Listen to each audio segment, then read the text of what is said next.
গতকাল রাতে জনাব সার্জিস আলমকে 5,000 টাকা জরিমানা করা হয়েছে, কারণ তিনি আচরণবিধি লঙ্ঘন করছে। অর্থাৎ 9টা হচ্ছে লাস্ট টাইম, এরপরে আর নির্বাচনী প্রচারণা করা যায় না। সার্জিস আলম 10টার সময় নির্বাচনী প্রচারণা করছে, অথচ আল্লামা জনাব তারেক জিয়া লন্ডনী তিনি এই দেশে এসে নির্বাচনী কার্যক্রম শুরুই করছে নির্বাচনী আচরণবিধি লঙ্ঘনের মধ্য দিয়ে। প্রিয় ভাই বোনেরা, আজ রাত অনেক হয়েছে।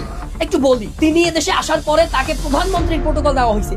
হাজার হাজার সেনা সদস্য, বিজিবি, পুলিশ হাজার হাজার তাকে প্রোটোকল দিয়েছে। কোন আইনে তাকে এই প্রোটোকল দেওয়া হলো? এবং যেদিন তফসিলের পরে, যেদিন আনুষ্ঠানিকভাবে 20 এবং 21 তারিখে আনুষ্ঠানিকভাবে প্রচার প্রচারণার সুযোগ দেওয়া হইলো, সেদিনে তিনি সিলেট গিয়ে তিনি আচরণবিধি লঙ্ঘনের মধ্য দিয়ে তিনি তার নির্বাচনী যাত্রা শুরু করলেন। কেমনে একটু হিসাব দেই। যদি ইসির আইন অনুযায়ী ধরে নেই যে রাত্র 9টার পরে নির্বাচনী কার্যক্রম করা যাবে না, অথচ জনাব তারেক রহমান সেদিন সিলেট থেকে একদম নারায়ণগঞ্জ পর্যন্ত পথসভা করতে করতে ঢাকার মধ্যে আসছে, এবং সেদিন রাত্র ভোর 5টা পর্যন্ত, 4টা-5টা পর্যন্ত সেদিন জনাব তারেক রহমান এই নির্বাচনী আচরণবিধি লঙ্ঘনের যে দৃষ্টান্ত এক্সাম্পল সেট করছেন, সেট করার মধ্য দিয়ে তিনি তার রাজনৈতিক যাত্রা শুরু করছে। এবং সারা রাত তিনি সেদিন পথসভা করছেন, সমাবেশ করেছেন, মহাসমাবেশ করেছেন, এর মধ্য দিয়ে নির্বাচনী আচরণ তিনি শুরু করছেন।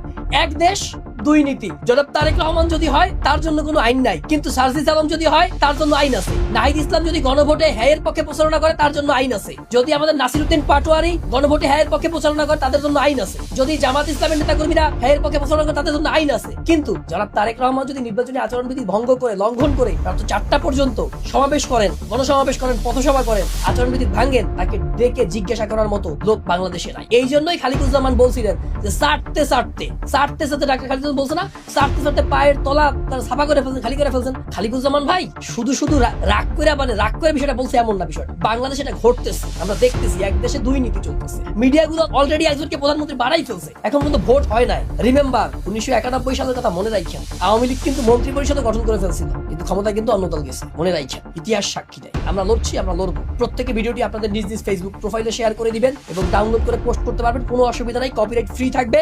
এবং আমার এই পেজটি লাইক দিয়ে ফলো করবেন পরবর্তী ভিডিও আপডেট পাওয়ার জন্য। ভালো থাকবেন, ইনশাআল্লাহ।